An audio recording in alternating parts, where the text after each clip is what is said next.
We are in Parashat Naso. We still have the gap between us and the diaspora. The diaspora is in Bamidbar. We're in Parashat Naso, the longest parasha in the Torah. Full of information, a lot of important things. Birkat Kohanim, the priestly blessings, Sotah, Nazir, the presence of all the presidents and Matnot HaNesiim, a whole long parasha. But today, we're going to focus on one very important detail. And a lot of people, they want to know how to get into Gan Eden. Imagine now you would have the secret information, how to get into heaven, to Gan Eden. Everybody wants to know that. So there is a tractate in the Talmud, specifically can be found in Tractate Shabbat, page 31. And it says as follows. I'm sure you heard it not once and not twice. Most people heard it, but they don't know the source, and they don't know the whole thing. But I'm sure you heard that when a person goes up to Shamayim, and they go to the Beit Din, to the court, the heavenly court, they're asking them questions. And the first question they ask the person, I'm sure you're familiar, is, have you did business honestly? Ooh, that's the first question they ask in Shamayim. If you did business honestly, האם עסקת ביושר? This is, I'm sure many people heard this Gemara. I don't think many people know the actual source. If you want to look, I actually recommend to go Tractate Shabbat, page 31, read the whole thing. The next question that they ask the person, the soul that comes to Shamayim, is, did you set time to learn Torah? Not how much Torah you learned. Did you have a set time to learn Torah? Kavat itim la Torah. Even if it's once a week, one class, but it was set. And doesn't matter if it's the World Cup, the I don't know what, you don't miss the class. This is the second question. The third question they ask is, were you busy in the mitzvah of pruvu? Of being fruitful and to be multiple. This is pruvu. האם עסקת במצוות פרייה ורבייה? That's question number 3. Question number 4. האם ציפית לישועה? Have you waited for the redemption? Have you lived every day waiting for Mashiach to come? The fifth question is, האם פלפלת בחוכמה? Have you asked questions? To come to the class and to go like this, no offense to the ones, but that's one thing. Have you asked questions? To come to the class is not a big deal. To nod, I told you already the Chihuahua syndrome. Everybody nods. To nod is very nice. But you have to ask questions. This is called lepalpel. But what about this? And how about that? And I'm not talking to disturb the class. That's not what I'm talking about.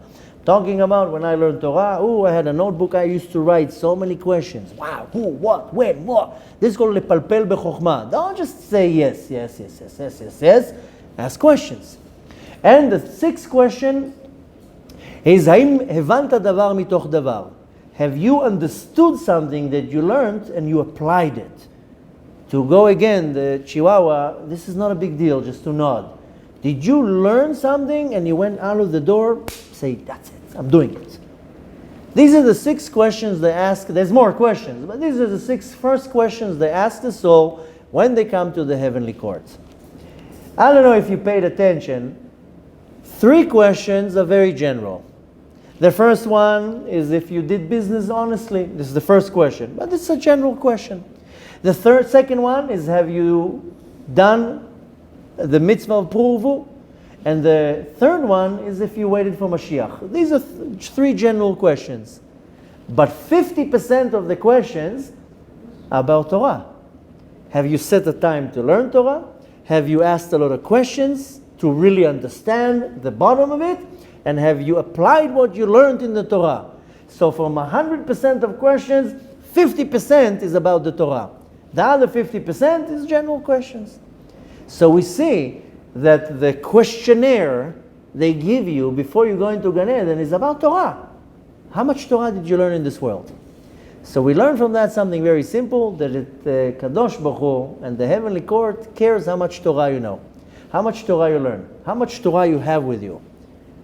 Not how much mitzvot, not how much good deeds you did, how much Torah you have. Now, I'm sure you heard many times that there isn't even a book with that question, The Secret of the Jewish Mind. I'm sure you heard many people ask, what's so special about the Jews? In ratio, we have the most Nobel Prizes, the best startups, the best everything. What's going on with this Jewish mind? That now in Korea, they're in their curriculum, they're learning Talmud. They said something's going on with this nation. And they're so smart, let's learn what they learn. So what's the secret of the Jewish mind? Why are we so smart? What's the, and I'm not saying it in an arrogant way, but this is the fact. Something's going on. Even our enemies, they say that we're smart. Even our enemies call us the nation of the book, Am HaSefer. We're learning all the time. You look at a Jew is with the head into the book. Why is that? Because we always learn. Our head is always in a book. Since the beginning of time, let's go even back to Avraham Avinu. Avraham Avinu learned Torah. Yaakov, Yitzchak, we're all learning Torah all day long. When Yaakov sent Yehuda to Mitzrayim, what do you think he went there? To buy real estate? He went to establish yeshivot. This is when Yaakov went to Mitzrayim. So since the beginning of time, we're learning and learning and learning and learning and learning. Now the thing is that if you're looking at the Torah, everybody has to learn. This is not a choice. There's not age. From the moment you know how to say Torah tziva lanu Moshe, Morasha Kilat Yaakov, that's it, run, start learning. From the age of 2 or 3 till the last breath of your life, you're obligated in learning Torah. There's no time, from 20 to 30. So we're constantly learning and learning and learning. Now, why is Judaism or the Torah make such a big deal out of learning Torah? What's the big deal? Why don't you make a big deal of acts of kindness, charity, and love and respect? And what's the big deal, dafka with Torah? Dafka with learning Torah? Well, why is that the highlight of the highlight? Now, not only that it's connected to our parasha, it's also connected to the fact that very soon, in a few days, is Shavuot. The Shavuot, we're going to be learning Torah all night. So we're going to be focusing on the parasha, but you can take from that a very good message also for Shavuot. Now, what's going on in this parasha? Full of details, but the highlight in this parasha is that this parasha is taking the family of Kehat, and Kehat, if you remember, is the middle child of the Shevet of Levi. And technically, he's the least important child of all the 3, and the Torah is making him the greatest. If you remember, last week in Parashat Bamidbar, we were learning that the Mishkan was in the middle. On the east side was the tent of Moshe and Aaron, and then 3 sides were the camps of the Levim. Bnei Merari, Bnei Kehat, and Bnei Gershon, according to each direction. And last week it's talking about taking the family of Gershon, he is the firstborn, but in this week's parasha it's taking the family of Kehat and says, no, him you elevate, you make him the best of the best. Now, Gershon was the older brother, and I'm sure you know, and saw it many times, how the Torah is always giving power to the firstborn. The Bechor, the Bechor is the top of the top. Even in the inheritance, the Bechor gets double. How many times you see how important the Bechor means the firstborn. And here, we see that the Torah goes completely out of its nature, and it says, no, Gershon, he's okay. Gershon is okay. Kehat, wow, Kehat. Naso et rosh bnei Kehat, elevate him. Naso means to elevate. Dafka Kehat, he's the second one and seemingly not so important. How come the Torah is now taking Kehat and making him the important one in the family? Why?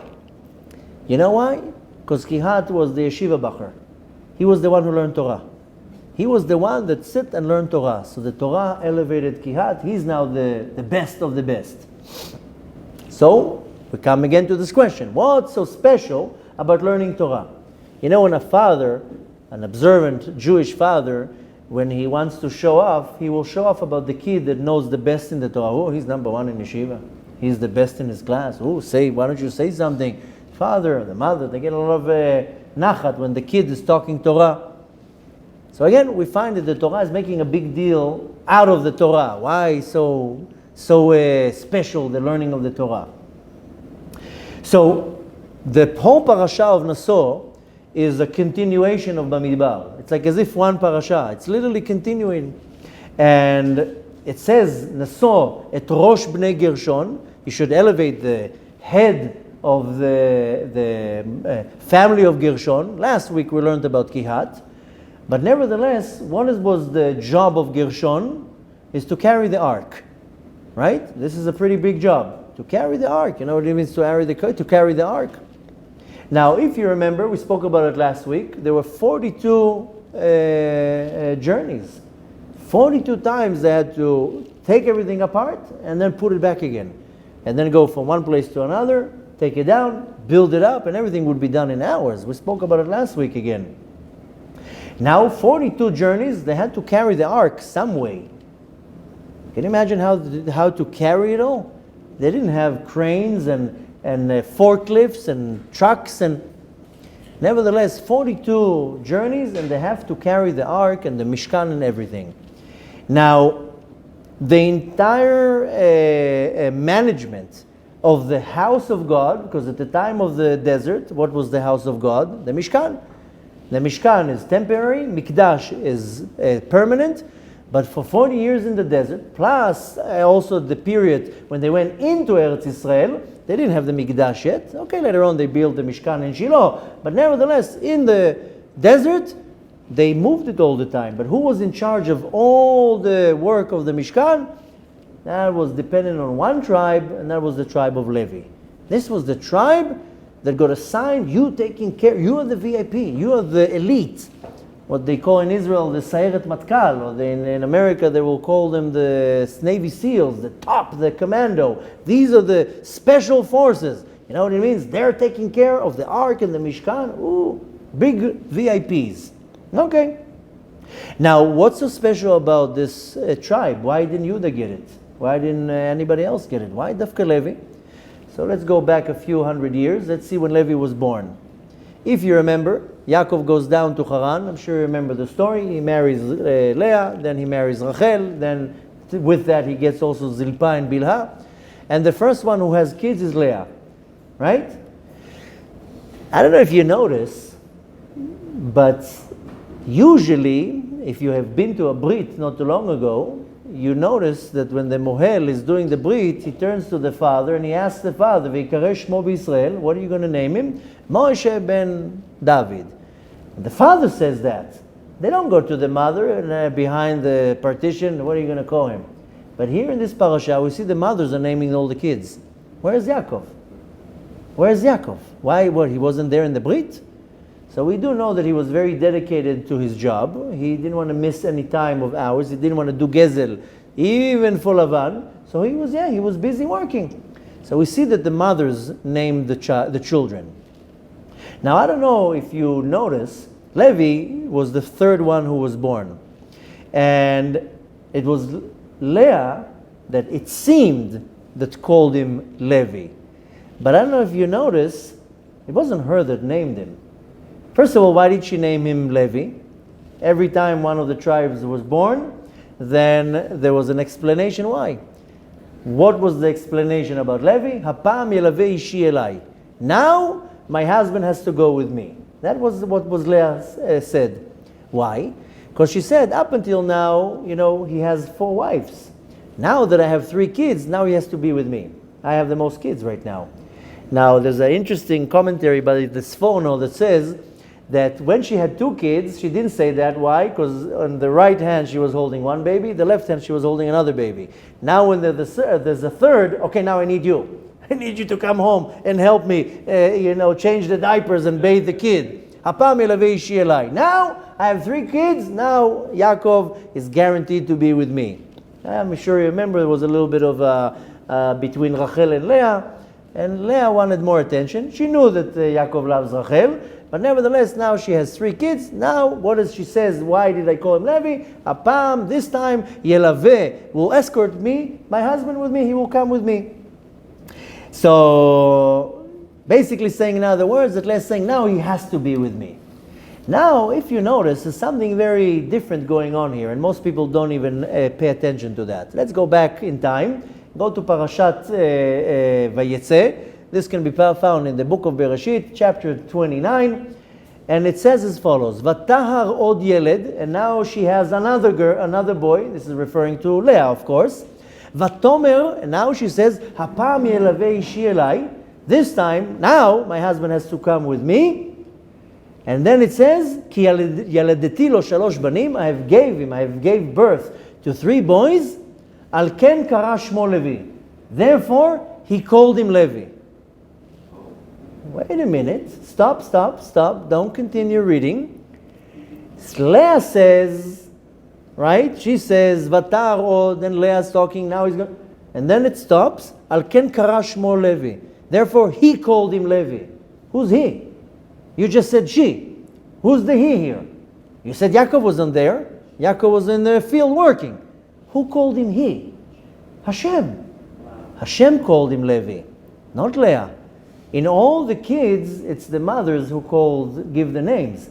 With Levi, Hashem says, Al ken kara shmo Levi. Why? Because it says Vatomer. Vatomer means she said.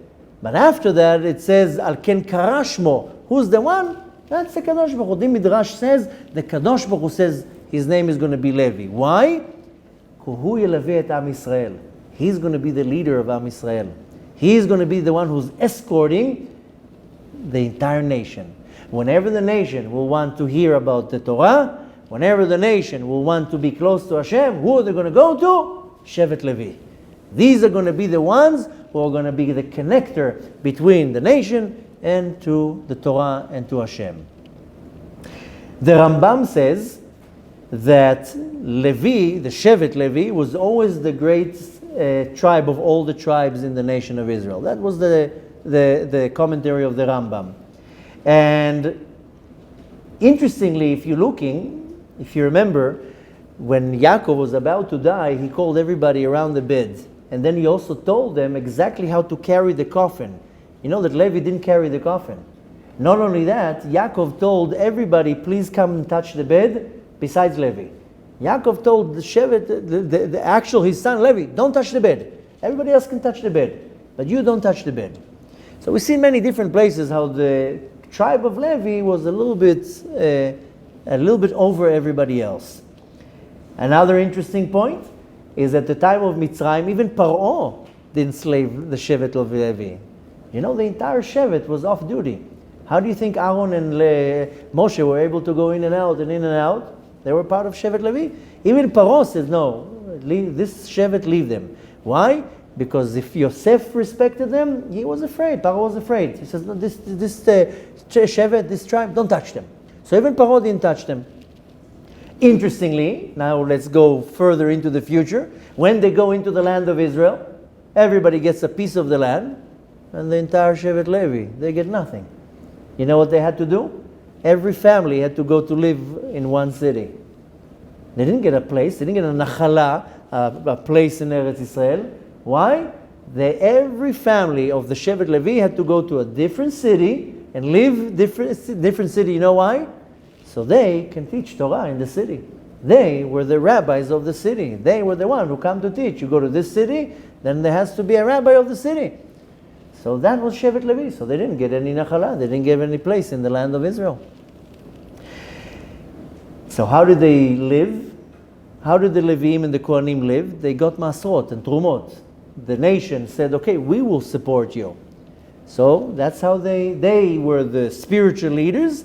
And the nation says, we'll pay the bill. It's almost like now you have a city, you have a Beit Din. How does the rabbi get money? Well, the people give donations to the Beit Din, and the rabbi has a maskoret, has a salary. Nevertheless, like I told you, Rambam said that not only that they were the best Shevet, Rambam calls them Cheil Hashem, the core of Hashem, the special unit of the Kadosh Baruch Hu. Why? Because they teach Torah and they learn Torah and they teach it to the rest of the nation. Now, let's put all this information aside. Now let's focus on what's going on in this week's parasha. In this week's parasha, they're getting another job. Not only to learn and to teach Torah, to take care of the Mishkan, to take care of everything. From A to Z, they took of everything, all the jobs in the Mishkan, they had to take care of. Now, and this is their main focus. Learning Torah is one thing, but their main focus is to take care of the Mishkan. Now, if you split now the Kohanim that came out of Shevet Levi, well, the Kohanim, they had to operate the Mishkan, slaughter the animals, check the animals, do all the korbanot. The Levim, the whole entire Shevet, the entire tribe, was to assist the Kohanim. But nevertheless, the Kohanim is from the same Shevet. But they were operating the Mishkan, guarding the Mishkan, serving the Mishkan, and so forth. And even, up until today, when you're looking at it, there's a certain importance to Shevet Levi. And we see it in many different places. Even though, according to Halakha, we don't give Masrot to Levim in our generation. Only because we don't know who the Levim are. And I can't give money to them. If not, because if they're not a Levi, I can't give money to them. So we don't give Masrot and Trumot to Levim. Although, if you have fruit and vegetables that you give Masrot from, you can give it to a Levi. It's actually better to give it to the Levi. But nevertheless, since it has to do with money, we're not allowed to give it directly to the Levi because we don't know who's a Levi. And I think I mentioned that a few times, that I have a friend who learned with me in yeshiva. And one time we're sitting in a Bet Knesset, and it's the time they pull the Torah out. And the Gabbai calls the Kohen up to the Torah. And then he says, Levi, Levi, Levi, any Levi here? So I'm looking at my friend, I'm like, they need a Levi. Why aren't you going up? He's like, oh no, I'm not a Levi anymore. What do you mean not a Levi anymore? Would you quit? What do you mean you're not a Levi anymore? So he says, no. A few months ago, when I got married, the rabbi wanted to see the Ketubah, proof of Judaism. We went 3 generations back and we found out we're not even Leviim. So the whole time I thought I'm a Levi and I'm not really a Levi. Now that when we investigated a little bit, we found out. So there are many families that they think they're Leviim and they're not Leviim. Many families think they're Kohanim and they're not Kohanim. And sometimes it's the other way around. Some people don't even know. I told you already, there's a certain individual he wanted to find out his lineage, his roots. He made a whole research. Some guy from Texas. Not only that he tracked his lineage and he found out that he's Jewish, he found another 10 families that are Jewish because he went into files of the Nazis, Ymach Shemam. He's the one, by the way, who found all the documents. I don't know if you're aware, but the previous Lubavitch Rebbe, Rav Yosef Yitzchak, was smuggled out of Europe. And they bribed some high-ranking SS officer.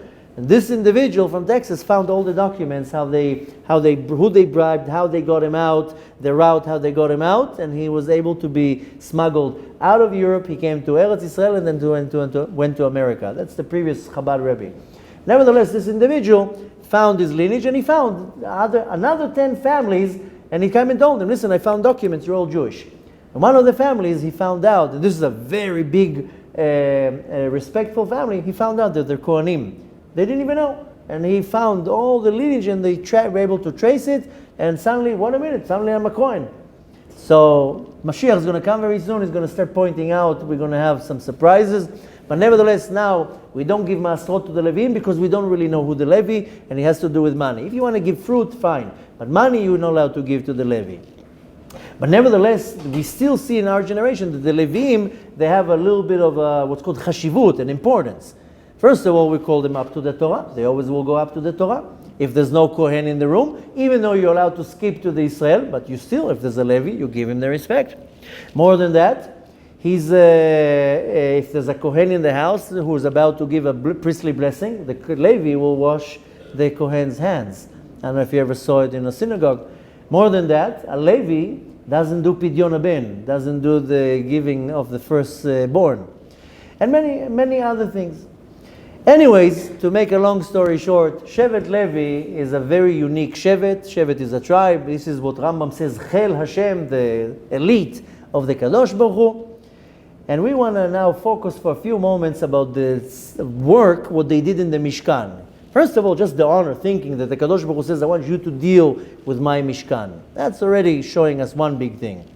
But nevertheless, in this week's parasha, not in this parasha we learn about it, but we learn how Shevet Levi suddenly get the news that they're going to be selected to take care of the Mishkan. Ooh, didn't come in the work offer. They didn't know. Suddenly, Moshe Rabbeinu says, listen, you are appointed, you're going to take care of the Mishkan. Okay. Now Moshe Rabbeinu calls the kids of Bnei Levi. If you remember, there's Shevet Levi, and he has 3 kids, Gershon, Kehat, Merari, and they have kids. Moshe Rabbeinu calls all the kids, and the sons of Gershon, the sons of Kehat, and the sons of Merari. And he tells them, listen, I have a surprise for you. You're going to be taking care of the Mishkan. Ooh, wow, what a kavod, what an honor. Okay. Now, who is usually the most important boy? The firstborn, the Bechor. Even if you remember, when HaKadosh Baruch Hu revealed himself to Moshe Rabbeinu and told him, go to Mitzrayim and get the nation out, what did Moshe Rabbeinu say? Whoa, whoa, whoa. I'm not the Bechor. I have an older brother. Go to him. No. Hashem says, no, I chose you. But right away, Moshe Rabbeinu says, wait a minute, I can't go first. I have an older brother.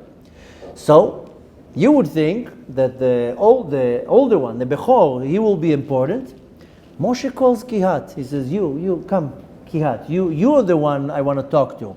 You are going to be the one who's taking care of the Mishkan, specifically of the Ark, of the Aron Kodesh, the Menorah, the big Menorah, and all the Mizbachot, all the altars. That's what Kehat gets. Now, you would think that Gershon, who's the older, he will get that. That seems to be the best of the best. Okay, Moshe Rabbeinu says, no, Kehat. That's Kehat's job. You carry the ark, the menorah, the lamp, and the mizbachot, all the altars. Gershon, he's the one who's carrying what's called the yeriot. Yeriot is all the curtains. The curtains were not like cheap curtains you buy in IKEA, by the way. These were serious curtains from linen, wool, and colors and dye, and wool was professional weavers. Just imagine how these curtains looked. This was not some cheap fabric you buy from a home center. This is something special. Anyways, Gershon was the family who would carry the curtains, the yeriot, and Merari was the one who carried the krashim and the amudim, the boards, the planks, and the pillars. That was the job of Merari. Okay. The Torah says, Naso et rosh bnei Kehat, elevate the head of the sons of Kehat, because they're above everybody. Now again, like I said before, the Torah, wait a minute, why is the Torah now giving the Kehat is the number 2? Why is it not giving it to Gershon? Doesn't make so much sense. Nevertheless, this is the only place that we find in this week's parasha, in Parashat Naso, that the Torah is pushing away the Bechor. Anywhere you're going to look in the Torah is always going to give importance to the firstborn. This is the first and only time that you will find in the entire Torah that the Torah pushes the Bechor, in our case it's Gershon, and says, no, Kehat, let him be. Number 2, he's number 2 in line, because it was Gershon, Kehat, and then Merari.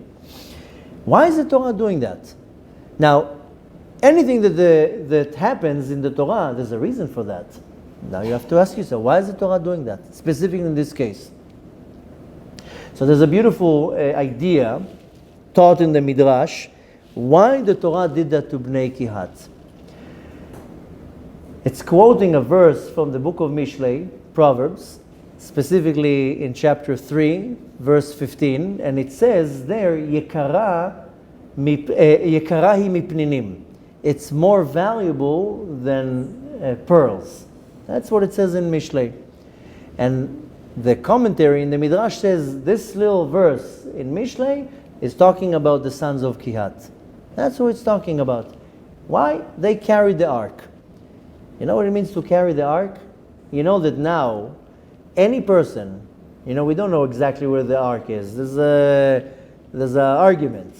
Some people say it's in the Vatican, that Titus took it, but the more reliable opinion says they weren't able to move it.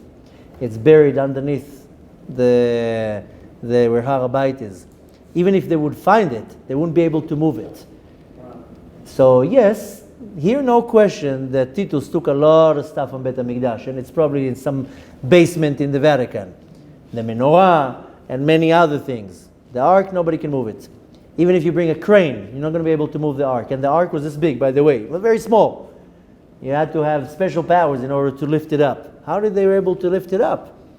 Nobody can move the ark. Very soon you're going to see the ark. Just imagine, very soon Mashiach is going to come. We're going to get everything back. Just imagine seeing the ark, seeing Luchot HaBrit. Can you imagine seeing such a thing? I don't know. It's hard to imagine. Nevertheless, the Midrash says that when Shlomo HaMelech says Yekara mipninim, is referring to the sons of Kehat. They were carrying the ark. So, yes, the Bechor, this is what the Midrash says, the Bechor is the most important one, unless there's a Talmid Chacham in the family. The Talmid Chacham, the sage, the scholar, is going to push everybody else away. So, even if the scholar, the Talmid Chacham, is number 2, number 3, number 7 in line, he will push the Bechor. That's what the Midrash says. That's why Kehat was able to push Gershon away. Why? He was a Talmid Chacham. He still learned Torah. Now the Midrash adds on that, and it says, even a mamzer, how do you say that in English? In English it doesn't sound so good. I know, I don't want to say that word. It doesn't sound so good, mamzer in English. But a mamzer is a person who came out of a relationship of a man or a woman who were married to other people. That's a mamzer. That's a big problem. You can't even marry a mamzer, 10 generations. Nevertheless, this is a big problem in our generation even. Now, how do you know who's a mamzer? I told you already a couple times, and I know a few people get offended, but many people actually act upon it. And I told you, I don't know how it is in Europe or other places. I know in North America, most of the Jewish couples are not really married.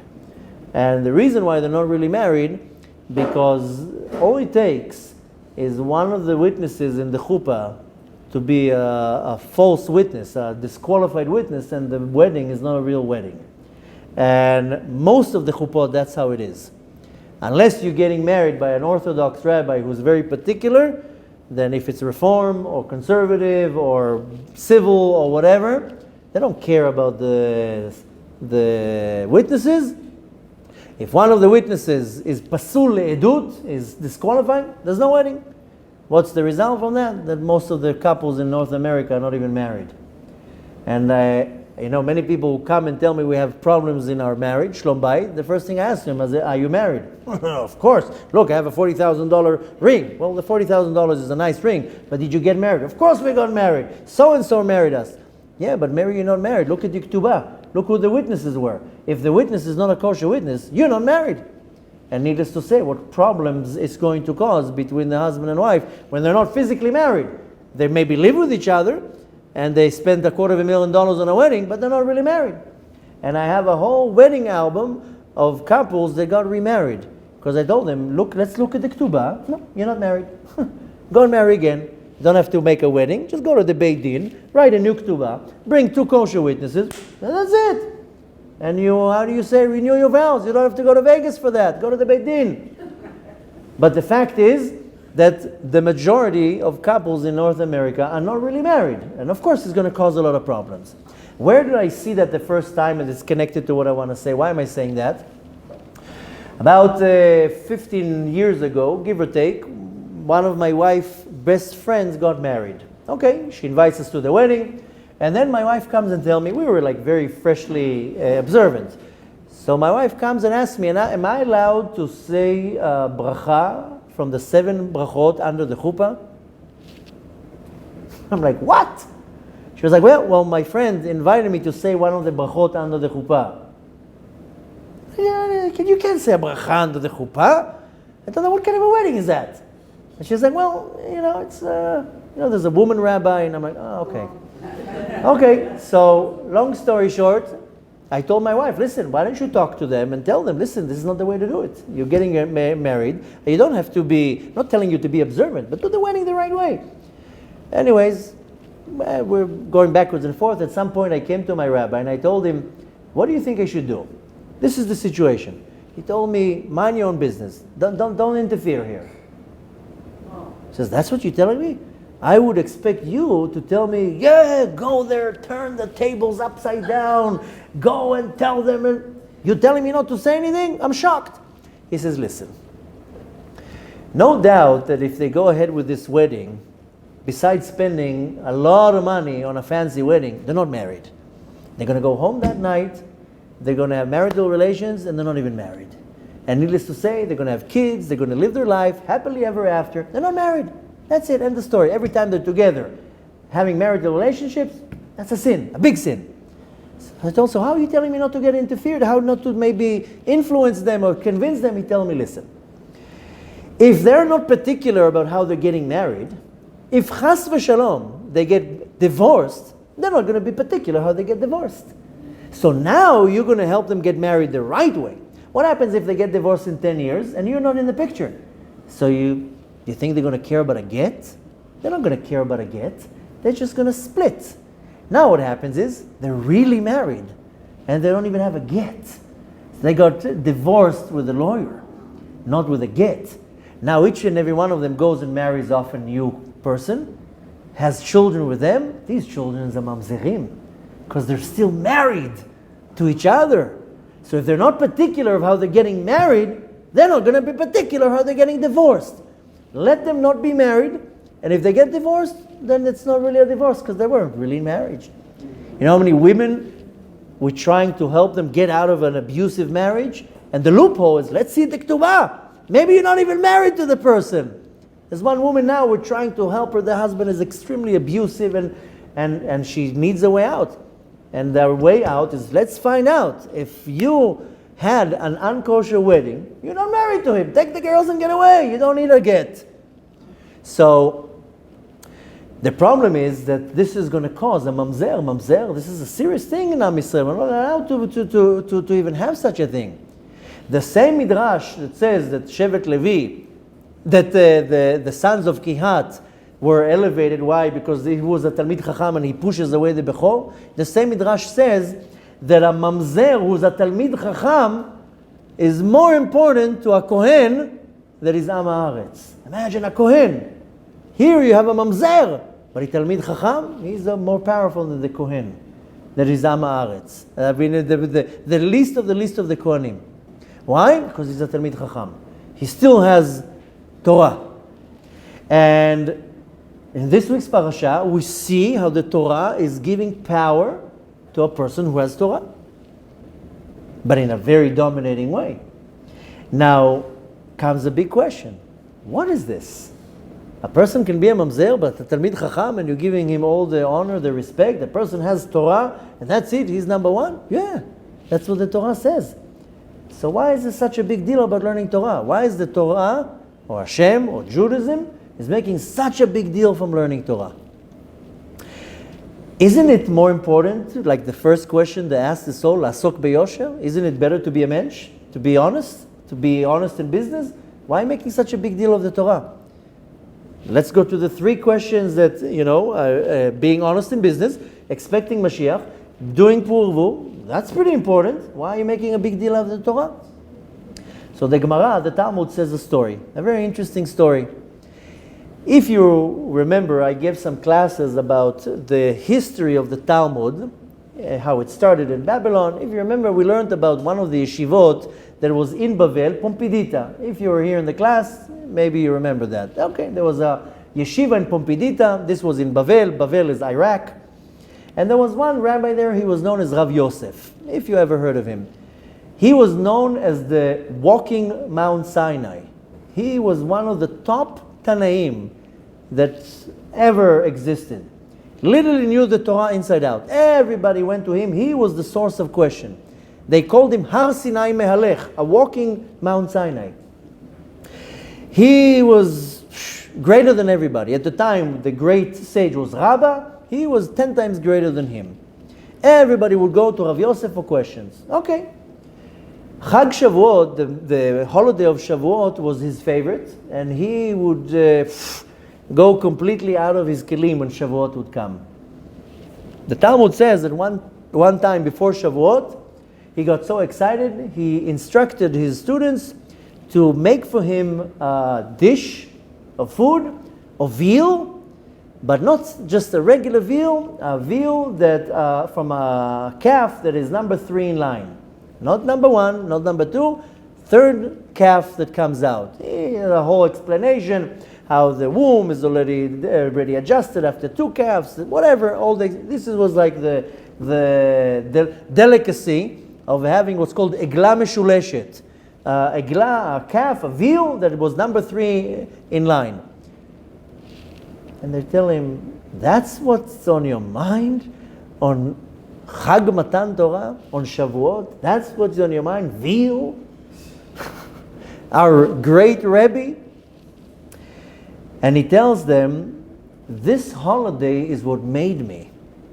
I am me because of this night. Not me, I'm talking about Rabbi Yosef. He says, without this night of Shavuot, I would be like any other Yosef in the market. I would be like Kol Yosef Bashuk. But this night made me special. That's what the Talmud says. How do we explain the Talmud? We go to Rashi. What does Rashi say? Rashi says, Shelamadati Torah v'nitromamti.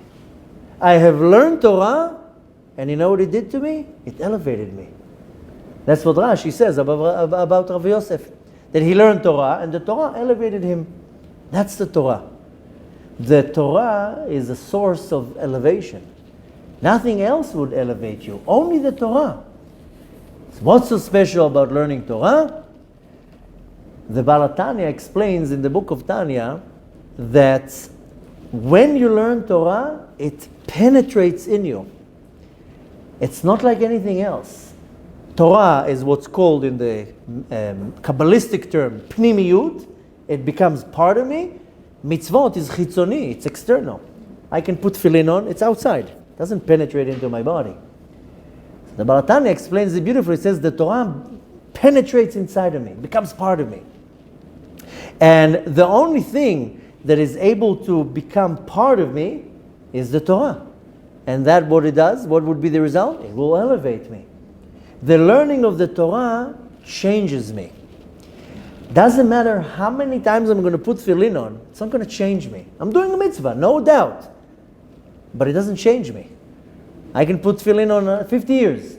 I can say Birkat Hamazon 50 years. Observe Shabbat, all the halachot. It's amazing. But it's chitzoni, it's external, it doesn't affect me. Torah, when it affects me, makes me a different person.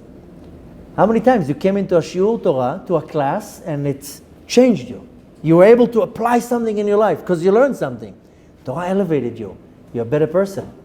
You're not so angry. You're not so judgmental. You think different. You operate different. A mitzvah is great. It's not going to do that. Give tzedakah like this all day long. It's not going to change you. Torah is able to elevate you. And when it elevates you, not only elevates you spiritually and in your place in the world, it changes you completely. When you learn a lot of Torah, you're a different person. Why? The Torah is wisdom that becomes part of you. The Midrash says, a story about that there was once a sage who lived in Eretz Israel, but nevertheless he wanted to go and learn a little bit of Torah. He decided to go to Bavel. At the time, there was a center of Torah in Israel, and there's a center of the Torah in Babylon. Okay, this sage wanted to go to Bavel. Okay, you live in Eretz Israel, you're going to learn in Bavel? Yeah, that's what he wanted. Okay. He learned there for a couple months, and then on the way back, he comes back, and on the way back, he goes on a ship. And everybody on the ship were merchants, because everybody used to go out of the country. This person will deal with leather, this one with textile, this one with gold, whatever it is. Everybody was merchants. He sits on the boat, and everybody's asking each other, what do you do? What are you importing? What are you bringing? This person says, I bring food, I bring gold, whatever.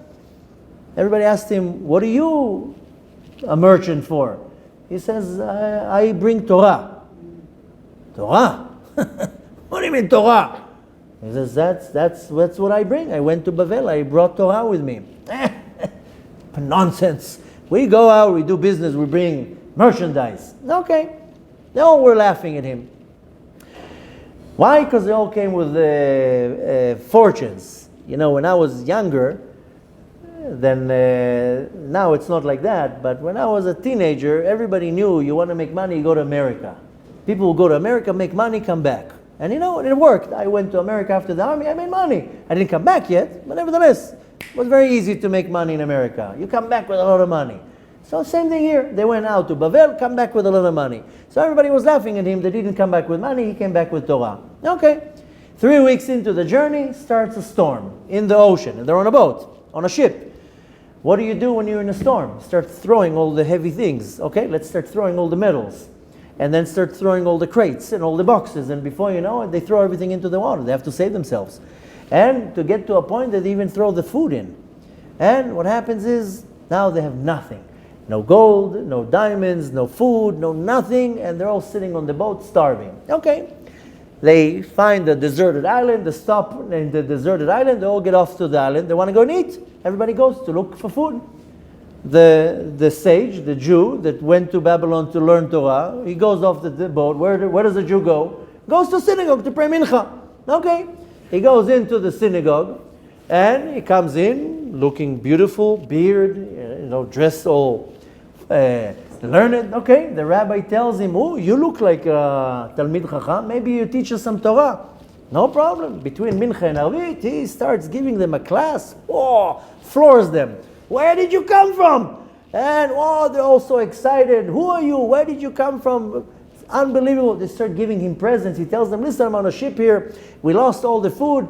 They come out, they give food to everybody. They feed everybody from the boat. And everybody's satisfied and happy. Okay.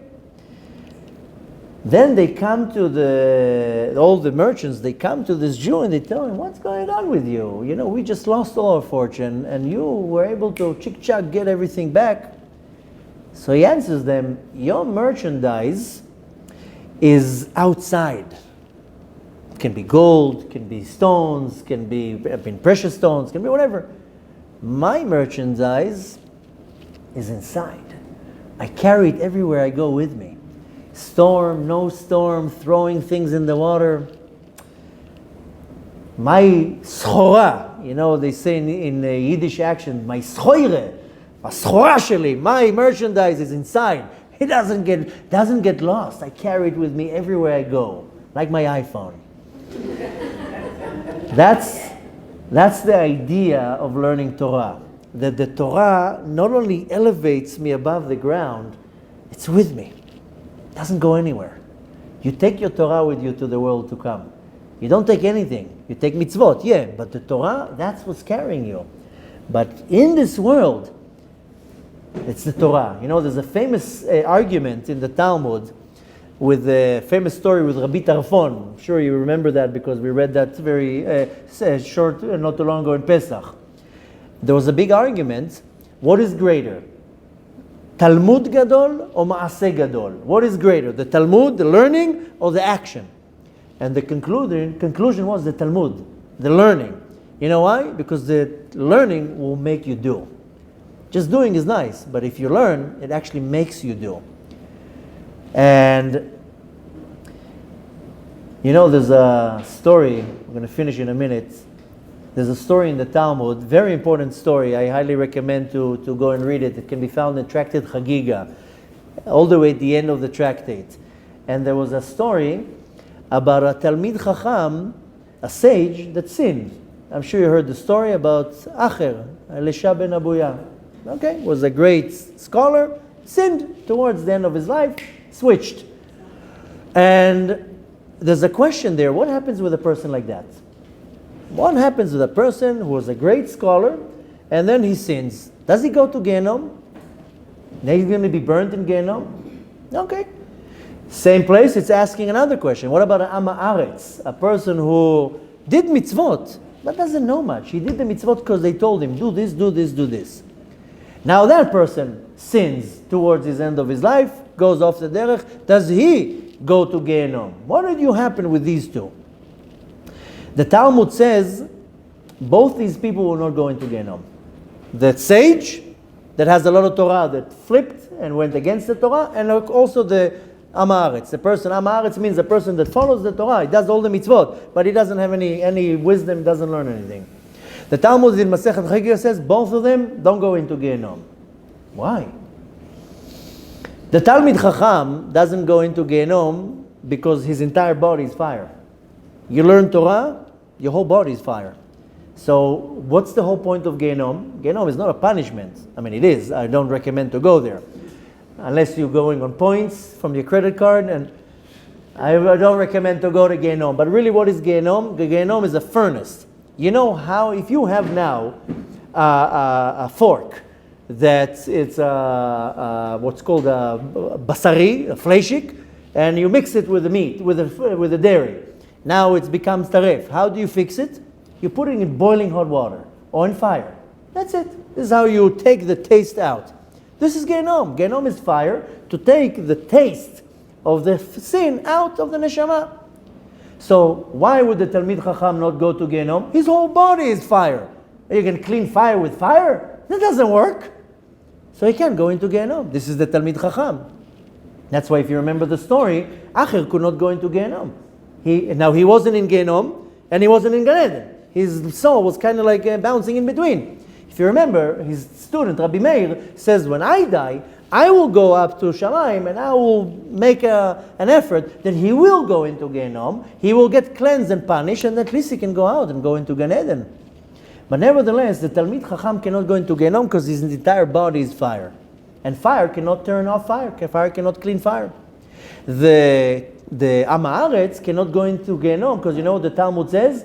Even Rashaim shebe Israel, even the wicked one in Israel, meleim ki b'mitzvot kerimon. They're full of mitzvot like a pomegranate. Even the Rashaim, the wicked ones. So why can he go into Gehenom? Because he has a lot of mitzvot. He can't go into Gehenom. So the difference is his body is full of mitzvot, he is full of mitzvot, but his body is not full of mitzvot. That's the difference. The difference is the seeds and the pomegranate, you can separate the seeds from the pomegranate. The saying is that the Rashaim b'Yisrael meleim b'mitzvot kerimon. But nevertheless, the mitzvah is something external, and the Torah is something internal. And it doesn't matter how many mitzvot you do, it doesn't affect you the same way how the Torah affects you. And the limud Torah, the learning of the Torah, elevates the person.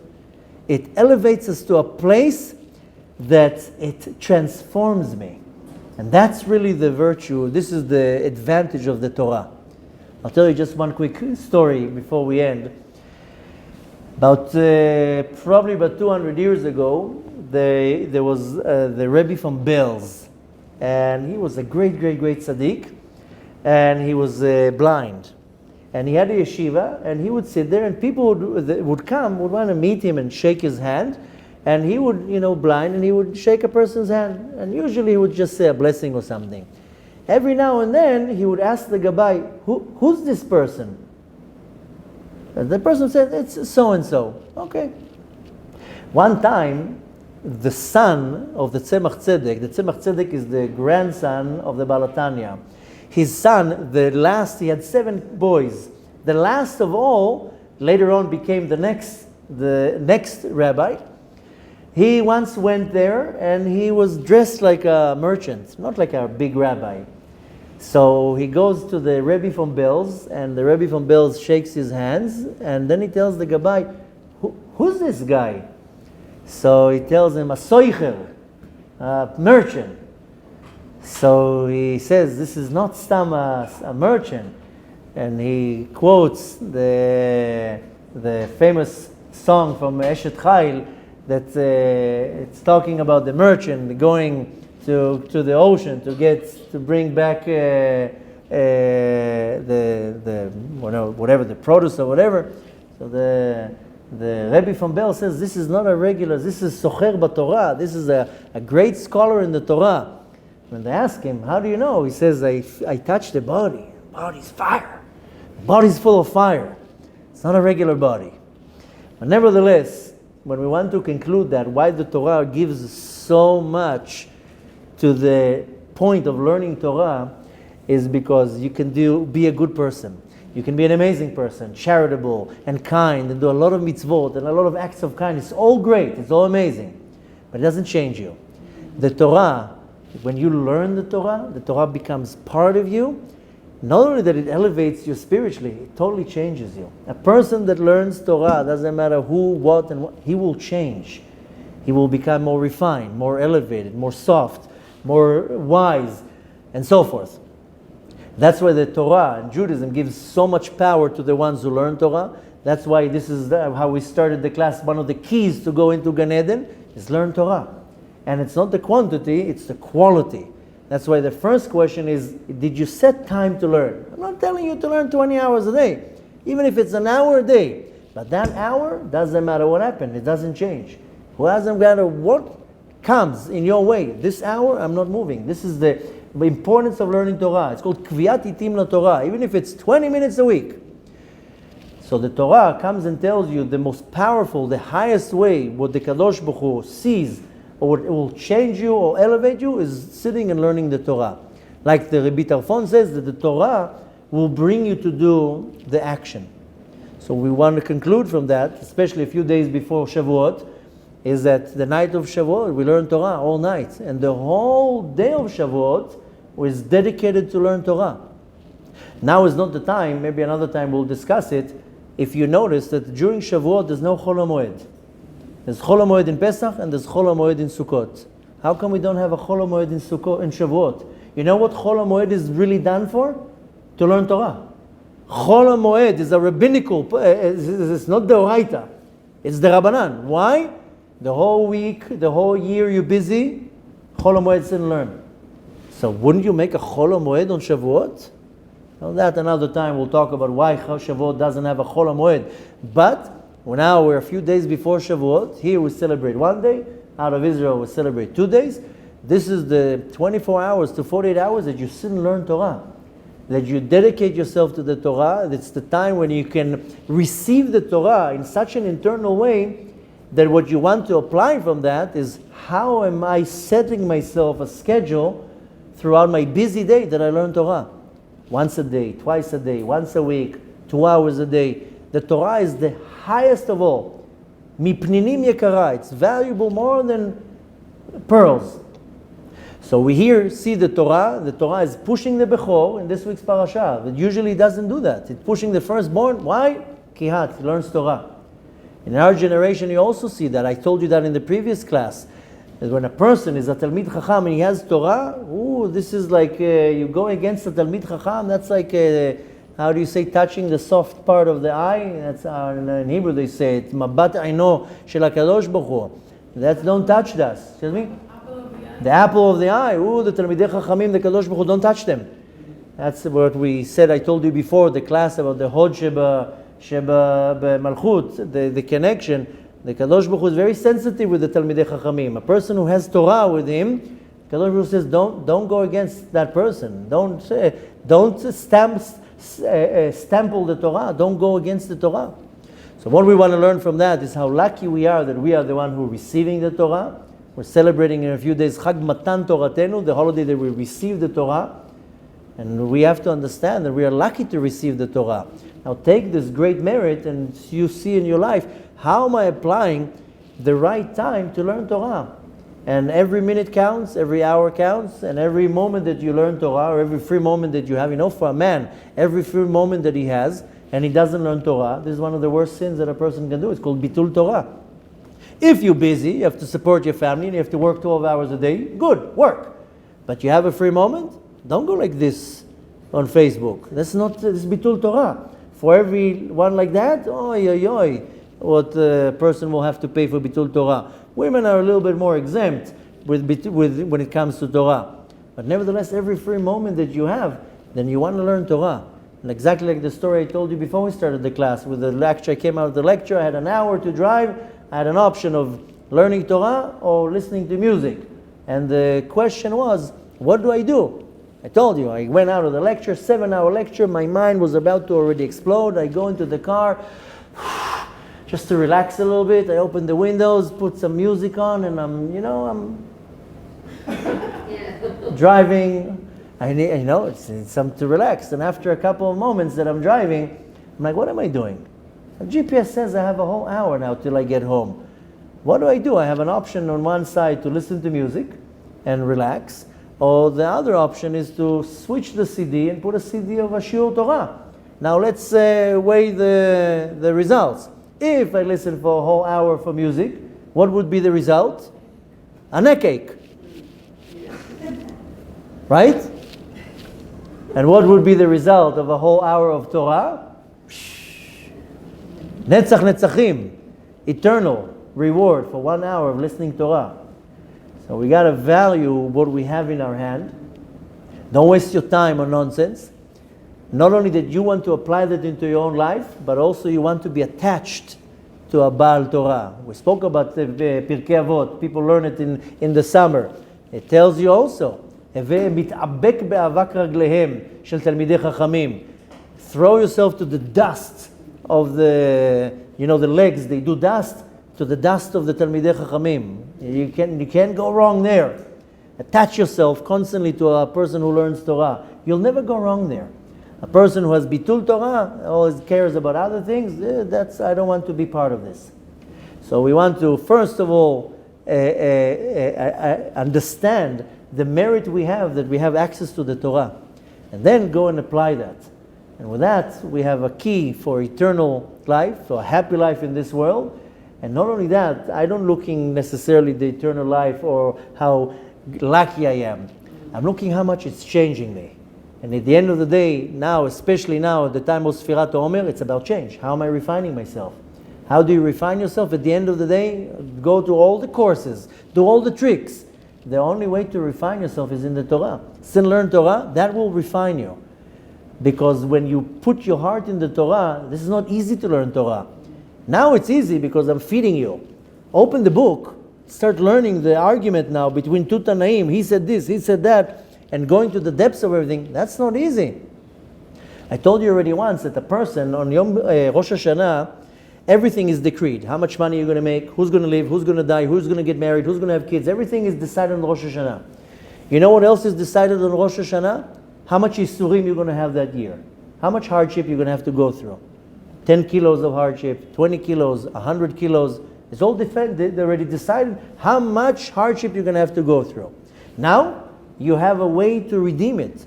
If you toil in the Torah, then you're removing from the baggage of the Yisurim. Everybody has to go through Yisurim, because that's part of the system. But if you put yourself, it's not easy to learn 2 hours a day, 3 hours a day, 4 hours a day, put your head in the book and to understand, not just to read. Then you take off from the baggage of the hardship that you have to go throughout the year. So I look at the Torah as my tool of my refinement. I look at myself with a very judging eye, and I see my faults, and I know I need to get rid of this, I need to get rid of that, I don't like this attribute in me. I'm talking about myself, not about other people. The only way to refine yourself is only the Torah. So you want to take all these beautiful aspects of the Torah and apply that, and we have to understand how lucky we have that we have the Torah to learn. Bezrat Hashem, in a few days we celebrate the holiday of receiving the Torah. So we should all be blessed with not only receiving the Torah in an external way, but rather that should receive it in an internal way that should affect us, that not only we should grow up in the Torah, that we should refine ourselves and become a much more elevated, refined individual. Bezrat Hashem, we should merit to receive the ultimate Torah with the coming of Mashiach. And as it says, the Torah Chadasha Me'iti Titzeh, we're going to get an addition part of the Torah. Bezrat Hashem, we should merit to see it and to be part of it very soon. Bezrat Hashem, with the coming of Mashiach. Have a beautiful rest of the week and a Chag Sameach if I don't see you.